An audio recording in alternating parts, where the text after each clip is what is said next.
जी, अस्सलाम वालेकुम। उम्मीद है कि आप तमाम दोस्त खैरियत से होंगे और आज का दिन भी ट्रेडिंग के हवाले से अच्छा गुज़रा होगा। आज मार्केट में कुछ वेट एंड सी की सिचुएशन जो है वो देखने में आई। मार्केट में कुछ ज़्यादा रुझान नहीं था और अगर हम ये इंडेक्स को डिस्कस करने से पहले अगर हम थोड़ा-सा वॉल्यूम का जायज़ा ले लें कि गुज़िश्ता आज का दिन और कल का दिन, अगर आप इन दोनों दिनों का वॉल्यूम शामिल करें तो इसपे आपको अंदाज़ा होगा कि जिस तवात्तर के साथ मार्केट में जो वॉल्यूम लग रहा था, अब उसमें थोड़ा-सा डिक्लाइन जो है वो हमें देखने को मिला है। इसकी चंद वजूहात हैं, एक तो मार्केट जो है वो एक सर्टेन लेवल तक पहुँच चुकी है, दूसरी बात ये है कि मॉनेटरी पॉलिसी भी आने को है, अभी तक उसका ऐलान नहीं हुआ, हो सकता है कि जिस वक़्त ये वीडियो आपको मिले तो उस वक़्त ऐलान हो चुका हो। तो मॉनेटरी पॉलिसी जो है वो बहुत अहमियत है उसकी स्टॉक मार्केट के हवाले से, तो आज मार्केट में वेट एंड सी की सिचुएशन रही। वॉल्यूम जो था, एवरेज वॉल्यूम था, इतना बुरा वॉल्यूम नहीं था, लेकिन जिस तरह से तेज़ी मार्केट में चल रही है, उस पॉइंट ऑफ व्यू से वॉल्यूम आज बहुत कम था। लिहाज़ा अगर ये कहा जाए कि मार्केट जो है वो एक सर्टेन ज़ोन से ऊपर निकल चुकी है, तो ऐसा नहीं है।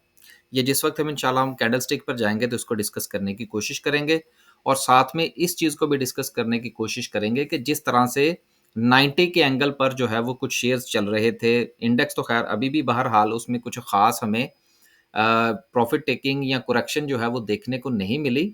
लेकिन अब कुछ शेयर्स जो हैं वो अपने हायर हाई और लोअर हाइज़ की तरफ चल निकले हैं। लिहाज़ा जिस तरह से काफ़ी अरसे से मैं एक बात कर रहा हूँ कि अभी इस वक़्त मार्केट में अगर आप टेक्निकली कोई एंट्री लेने की कोशिश करेंगे तो शायद मुश्किल होगा। लेकिन अब इंडेक्स की मैं बात नहीं कर रहा, लेकिन बहुत सारे शेयर्स ऐसे हैं जिनको अब आप टेक्निकली उनके लोअर लोज़ और लोअर हाइज़ को आइडेंटिफ़ाई करते हुए अगर आप स्टॉप लॉस के साथ ट्रेड बनाना चाहें, तो बहुत सारे शेयर्स जो हैं वो अब अपनी अपॉर्च्युनिटी फ़राहम कर रहे हैं। अब चलते हैं जी आगे। 414 पॉइंट्स जो हैं वो आज मार्केट ने डाले। सर्किट ब्रेकर की बात करें तो माशाल्लाह से आज भी 13 कंपनीज़ अपर कैप हैं। पाकिस्तान रिफाइनरी वापस आ गया, जो खबर चली थी, जो मामलात ऊपर से नीचे, नीचे से ऊपर हुए, वो अपनी जगह पर सेटल डाउन हो गए।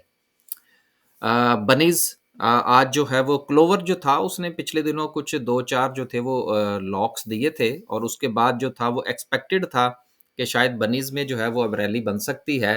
लिहाज़ा हमने एहतियात के तौर पर इसको थोड़ा-सा बाय कर लिया था। उसके बाद जो है वो फातिमा फर्टिलाइज़र है, फर्टिलाइज़र का सिलसिला चल रहा है। खबरें भी हैं।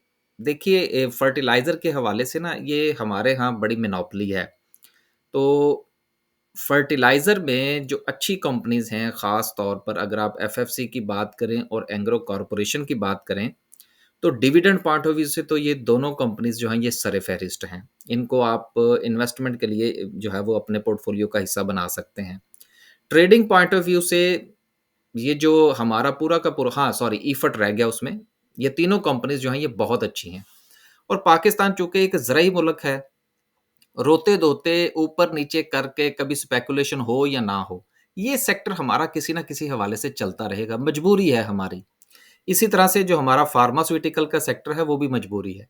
तो कुछ मजबूरियों को भी हमें अंडरस्टैंड करना चाहिए और अपना पोर्टफोलियो बनाते वक़्त जो ये मजबूर करने वाले सेक्टर्स हैं, इनका एक आध शेयर जो है वो एहतियातन आपके पोर्टफोलियो में होना चाहिए। आगे चलते हैं जी, पाकिस्तान टोबैको है, पाकिस्तान केबल है, पाकिस्तान नेशनल शिपिंग कॉर्पोरेशन है। अभी ये पिछले दिनों मैंने इसके ऊपर मेरा 2 शेयर्स के हवाले से मैंने बात की थी। एक पाकिस्तान नेशनल शिपिंग कॉर्पोरेशन और दूसरा पीआईए। हुकूमत को बहुत जल्दी है इनको बेचने की, इनके मामलात हल करने की। तो अगर इनके मामलात हल हो जाते हैं देखिए स्टॉक मार्केट में ये अगर से मुझे याद आ गया, स्टॉक मार्केट अगर के बगैर नहीं चलती। तो आप अगर किसी चीज़ के हवाले से अपने पोर्टफोलियो में से अगर को निकाल देंगे, तो स्टॉक मार्केट में काम करना बहुत मुश्किल हो जाएगा आपके लिए। परसेप्शन पे चलती है मार्केट, असम्पशन पे चलती है मार्केट। अगर हम ये समझते हैं कि यार मैंने कल ये फैसला किया था, अब मैंने इसके ऊपर अटल रहना है, तो स्टॉक मार्केट में आपका पोर्टफोलियो उड़ जाएगा। अगर, मगर, इफ, बट, असम्पशन और एक्सपेक्टेशंस ये सारी चीज़ें जब मिलती हैं तो फिर आप एक अच्छा डिसीजन कर पाते हैं स्टॉक मार्केट के हवाले से। तो मैं ये बात कर रहा था कि ये हुकूमत को बड़ी जल्दी है, तो जिस दिन इनके मामलात हल हो गए अब देखें ये मैंने लफ़्ज़ इस्तेमाल किया है जिस दिन, अब there is no confirmation about that कि ये होता है या नहीं होता। लेकिन चूँकि एक मामला चल निकला है, अब अगर उसकी बुनियाद पर देखा जाए, तो यकीनन इनके अंदर इंटरेस्ट बनता है। लेकिन अगर हम ये सोचें कि नहीं यार, ये तो अभी-नबी वाली बात है, तो फिर अभी-नबी के सिलसिले में आपसे वो ट्रेन मिस हो जाएगी। चीज़ों को असम्पशन की बुनियाद पर ही लेकर चलते हैं स्टॉक मार्केट में। अब आप यही देख लीजिए कि स्टॉक मार्केट चल क्यों रही है? क्या हमारी इकोनॉमिकल सिचुएशन बेहतर हो गई है? राइट एट द मोमेंट बिल्कुल ऐसा नहीं है। लेकिन क्या है, एक असम्पशन है कि पाकिस्तान के हालात बेहतर हो सकते हैं, जिसकी बुनियाद पर मार्केट जो है वो तकरीबन डबल होने को जा रही है। तो स्टॉक मार्केट के डायनामिक्स को समझने की कोशिश किया करें। आगे चलते हैं जी, लोअर कैप की बात करें तो लोअर कैप में कुछ नहीं है। देन आगे चलते हैं और बात करते हैं ओवरऑल सेक्टर की। आपको पता है मॉनेटरी पॉलिसी जिस वक़्त आती है, उसका दिन आता है करीब, तो कमर्शियल बैंक्स की जान निकलनी शुरू हो जाती है। हालाँकि इनके प्रॉफ़िट्स बड़े हैं। मैंने एक टॉपिक लिख रखा है, इंशाल्लाह उसके ऊपर हम वीडियो बनाने की कोशिश करेंगे। कमर्शियल बैंक्स के पास पैसे बहुत हैं, लोगों के पास माँ सवाए बैंकिंग बैंक में पैसा रखने के, लोग अब स्टॉक मार्केट में भी डर के मारे नहीं आ रहे कि बहुत ऊपर चली गई है, तो डिपॉज़िट्स बहुत हैं इनके। इसलिए इनको को ख़ास फ़र्क नहीं पड़ेगा अगर कुछ ऊपर-नीचे थोड़ा-सा हो जाता है अब हमारा जो मॉनेटरी पॉलिसी में इंटरेस्ट रेट है। तो इसलिए परेशानी वाली कोई ख़ास बात मुझे तो नज़र नहीं आती। अगर आपको आती है तो यकीनन थोड़ी एहतियात करनी चाहिए। आगे चलते हैं जी और देखते हैं कि किस सेक्टर ने कितने पॉइंट्स डाले। कमर्शियल बैंक्स ने 122 पॉइंट्स निकाले हैं और सीमेंट सेक्टर ने 105 पॉइंट्स डाले हैं और इन 105 पॉइंट्स में सबसे जो सर-ए-फ़हरिस्त है वो लकी सीमेंट रहा। अब लकी सीमेंट से मुझे वो जो अभी हम बात कर रहे थे कि सिचुएशन जो है वो कुछ स्टॉक्स के अंदर जो है वो तब्दील हुई है, उसको ज़रा थोड़ा-सा डिस्कस कर लेते हैं, फिर हम वापस आते हैं। अब आप ये देखिए कि जिस वक़्त हम किसी भी शेयर को डिस्कस कर रहे होते हैं, तो उसमें हमने ये देखना होता है या इंडेक्स में ये देखना होता है कि क्या इंडेक्स जो है, वो बिल्कुल 90 के एंगल पे चल रहा है। 90 के एंगल पर चलने का मतलब ये होता है कि उसमें आपको ज़िग-ज़ैग नज़र नहीं आते। वो सिर्फ़ जस्ट थोड़ा-सा इस तरह से चल रहा होता है। अब ये जो इस तरह की मूव होती है, इसको हम 90 का एंगल नहीं कहते हैं कि मार्केट 90 के एंगल पर चल रही है या वो शेयर जो है वो 90 के एंगल पर चल रहा है। लेकिन जिस वक़्त हमने टेक्निकली किसी भी शेयर के अंदर अपनी मूव बनानी होती है, तो हमारी कोशिश ये होती है कि जब तक वो हायर हाइज़ या लोअर हाइज़ के चक्कर में ना आए, तब तक उसका ट्रेंड आइडेंटिफ़ाई नहीं होता कि आया कि ये मज़ीद ऊपर जा सकता है या नहीं। अब छोटी-सी मिसाल हम लेंगे लकी सीमेंट की।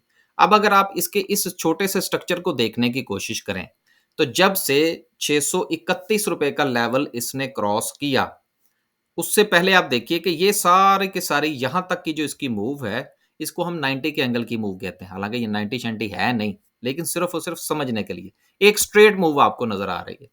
लेकिन उसके बाद क्या है कि मार्केट में ये शेयर जो है, ये थोड़ा-सा अपने आप को प्रॉफ़िट टेकिंग की तरफ लेकर जाता है। यहाँ से इसका पहला ट्रेंड बनना शुरू होता है कि आया कि ये मार्केट में आपको पोज़ीशन लेने के लिए स्पेस फ़राहम कर रहा है या नहीं। अब देखिए पहला इसने लोअर हाई सॉरी अपना जो है वो हायर लो बनाया, देन इसके बाद उसने क्या किया, एक ब्रेकआउट दिया और पिछले हाई को इसने क्रॉस किया। देन इसने एक नया हाई बनाया। उसके बाद क्या हुआ कि इसने अपना एक मज़ीद लो बनाया और अपने प्रीवियस लो को नहीं तोड़ा। अब ये अपने एक नए हाई की तरफ जा रहा है। अब जो कुछ शेयर्स ऐसे हैं स्टॉक मार्केट के अंदर, जो आपको लोअर हाई और हायर हाइज़ की बुनियाद पर स्टॉप लॉस के साथ ट्रेड मुहैया करेंगे।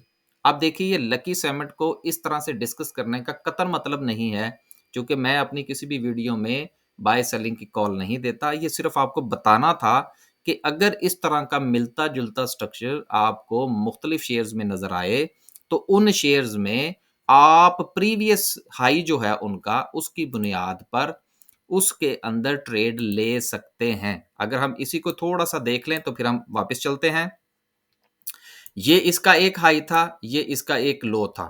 देन इसके बाद इसका ये एक हाई बना और ये इसने अपना एक लो आइडेंटिफ़ाई किया है। अब जो टेक्निकली काम करने वाले लोग हैं, वो क्या करेंगे? वो ये करेंगे कि इसी कैंडल का जो लो है यहाँ पर, ये बनेगा उनका स्टॉप लॉस और उस स्टॉप लॉस के साथ वो एक नई ट्रेड बनाएँगे जिसमें उनका पहला टारगेट ₹810 होगा और 830 रुपए हुआ और 830 के ऊपर जो है वो उनकी एक नई ट्रेड जो है वो जनरेट बनेगी और जनरेट होगी तो फिर यहाँ से वो अपना स्टॉप लॉस जो है वो ट्रेल करेंगे अपने 830 के लेवल के ऊपर। अब ये सिर्फ मैं आपको एक एग्जांपल दे रहा हूँ। मैं फिर कह रहा हूँ कि इसमें ट्रेड अगर आपने लेनी है तो अपनी ये वो क्या कहते हैं ज़िम्मेदारी पे लीजिएगा। मैं सिर्फ और सिर्फ एक ट्रेंड समझाना चाह रहा था कि इस किस्म के ट्रेंड जो हैं वो अब स्टॉक मार्केट में बनने शुरू हो चुके हैं। यही वजह है कि अब आपको शेयर्स के अंदर ट्रेड होती हुई नज़र आएगी। लोग उसमें से निकलते और एंटर होते हुए नज़र आएँगे। इसके ऊपर नज़र रखिएगा। अब चलते हैं वापस और वीडियो का इख्तिताम करते हैं। उसके बाद फर्टिलाइज़र सेक्टर ने 76 पॉइंट्स डाले, oil and gas marketing, automobiles and so. अब आखिर में जो है वो हम डिस्कस करते हैं आज की कैंडल को। कैंडलस्टिक के पॉइंट ऑफ व्यू से सबसे अहम बात ये है कि मार्केट का जो एक स्ट्रक्चर 66,000 का है, जो कि 66,500 का है, लेकिन मैं इसको 67,000 का समझता हूँ। अब जब तक मार्केट जो है वो 67,000 के ऊपर क्लोजिंग नहीं देती, तब तक मार्केट का एक नया ज़ोन बनता हुआ बनने जा रहा है, ये कहना कबल अज़ वक़्त होगा। दूसरी बात ये है कि मार्केट का वॉल्यूम जो है, ये मार्केट को सपोर्ट नहीं कर रहा।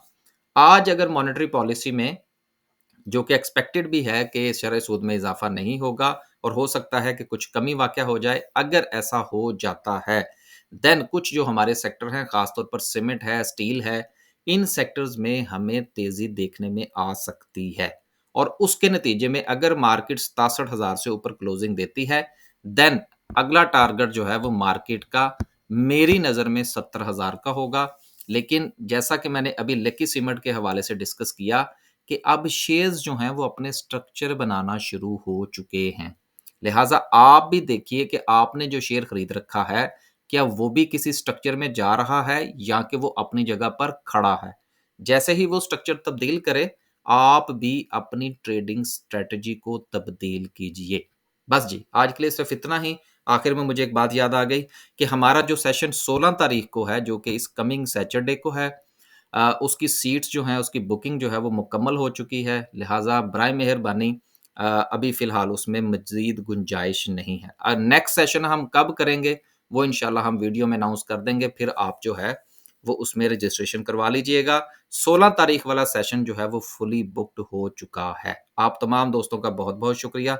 कल इंशाल्लाह एक नई वीडियो के साथ हाज़िर होंगे। आखिर में मैं हमेशा की तरह कहता हूँ कि देखिए स्टॉक मार्केट जो है, ये लम्हा ब लम्हा बदलता हुआ बिज़नेस है। ये तेज़ी के साथ चलने वाले लोगों का कारोबार है। इसमें इफ एंड बट के साथ काम होता है। लिहाज़ा अगर आप इसके साथ समझते हैं कि आप पूरा उतर सकते हैं, हम जिस तरह हमारे पंजाबी में कहते हैं, "जे पूरा उतर सकते हो तो फिर तो बहुत अच्छी बात है।" बहुत तेज़ कारोबार है ये।